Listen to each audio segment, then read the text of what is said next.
You're ready to start a workout program. Well, what decisions do you need to make? What things do you need to purchase? What do you got to do? What are the first steps? Well, I'm glad you asked, friend, because I happen to have a list right here.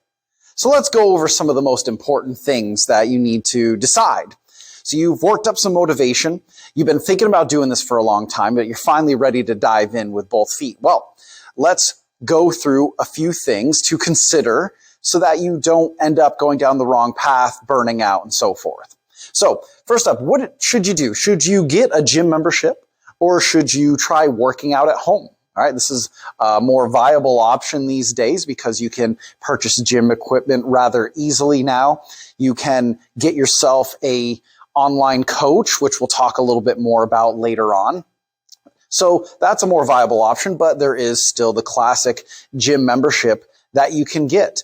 So what are the advantages and disadvantages? Well, gym membership can be expensive depending on what kind of gym you go for. Some of the bigger box gyms have pretty low monthly prices, and you can go to them anywhere around the country if you travel a lot.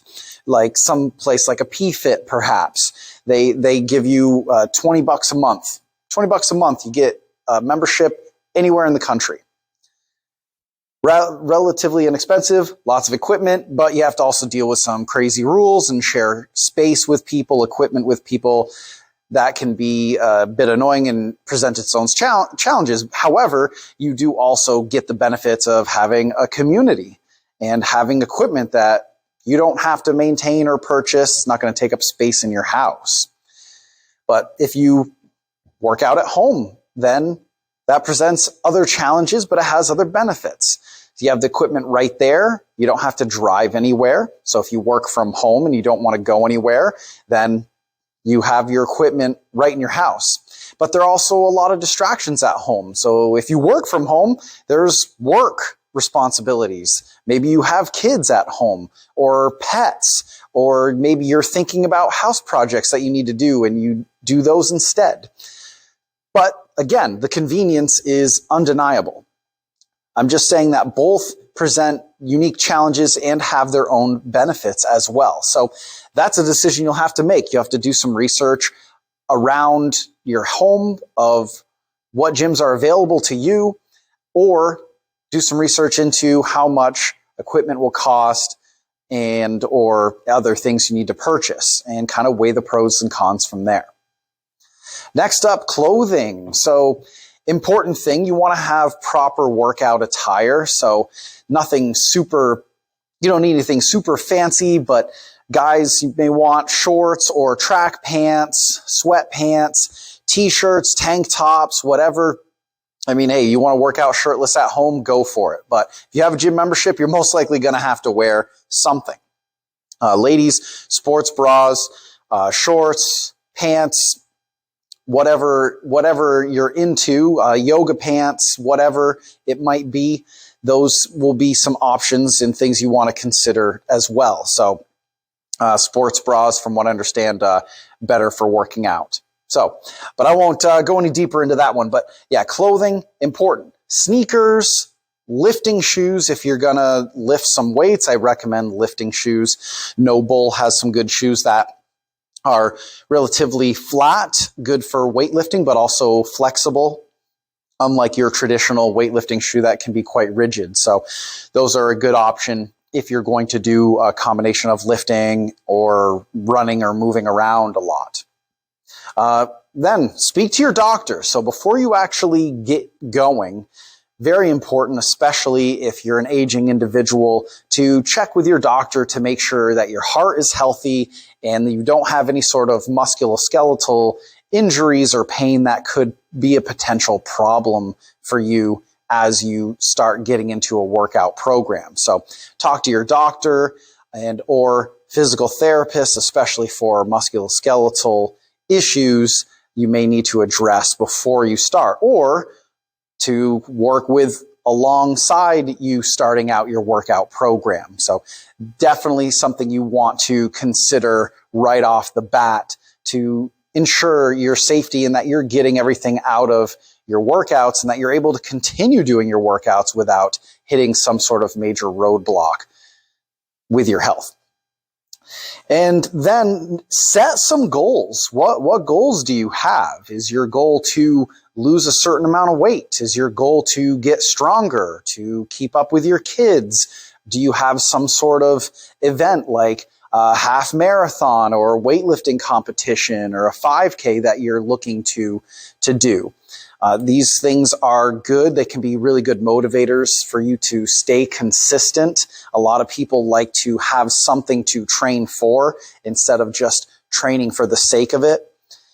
But at the end of the day, I think we're all kind of training for something, whether it's a certain aesthetic or some sort of event, but I digress. So figure out what your goal is, get very specific about what it is, and then the training that you do will be dictated by the goal that you have. So make sure you're looking into things like also nutrition. In particular, if you have an aesthetic goal, if you're looking to be a certain body fat percentage, a certain weight, or if you're trying to build more muscle, look into potentially talking with a nutritionist or a personal trainer. So set some goals. Keep yourself, find a path. Find a path. That's what setting a goal is. It gets you on the right path to do the right things. Get yourself a coach. You can get a coach online these days where somebody will write your programs up for you to do on your own and check in with you every so often. The disadvantage is you don't have somebody correcting your form in real time. Perhaps you send them some videos after the workout is done. But again, being corrected in real time is better because then you can correct it right then and get a sense for what the coach is saying. But this can be an advantage because you can seek out a coach that maybe you jive with a little bit better. But in-person coaching also still very valuable because again, now you're getting corrected on your form in real time. You're having them help you, motivate you face to face, and this can be a great advantage for a lot of people. But if you're somebody that likes to just have the program and you're able to motivate yourself and be consistent with your training, online coaching is definitely a good option. So check that out. If you just do a simple Google search, you'll find many different online trainers. A lot of trainers these days exclusively train online. Some of them do a hybrid model where they have some in-person and some online clients as well. So check into that. That can be hugely beneficial because now you don't have to learn how to put workout programs together. You don't have to try to guess and if your form is good or bad. A coach will help guide you in how to do the exercises properly. They'll take the guesswork out of things and put your workouts together in a way that makes sense, where you're not going to overdo it on any one muscle group perhaps or injure something potentially. So there's always that risk, but having a coach will help get you to your goals that much faster. So look into those two options. Finally, start slow. If there's any one piece of advice I can give you, starting slow will help you physically and mentally as well. A lot of people, when they first start off a training program, they're really motivated, they're on fire, they're excited because this is something new, and this is finally the time that you're going to make things happen and change your life forever. Well, it's important to pace yourself for both your safety and your consistency as well, because it can be so easy to burn out. You have these really high expectations of yourself, and you're planning to go to the gym 5, 6, 7 days a week for several hours at a time, and you're going to eat perfect. But then maybe you find out, hey, this is not realistic, and you burn out and you're beating yourself up because you can't get to the gym as often as you want. Maybe you can't work out as hard as you want. Maybe you're really sore and it hurts and it's miserable. Well, if you slow down and pace yourself at the very beginning, you can gradually ramp yourself up or do some sort of training frequency that's more realistic. So workouts, don't go balls to the walls from day one. Don't just go in head first. Take your time. Do the bare minimum for at least the first couple of weeks.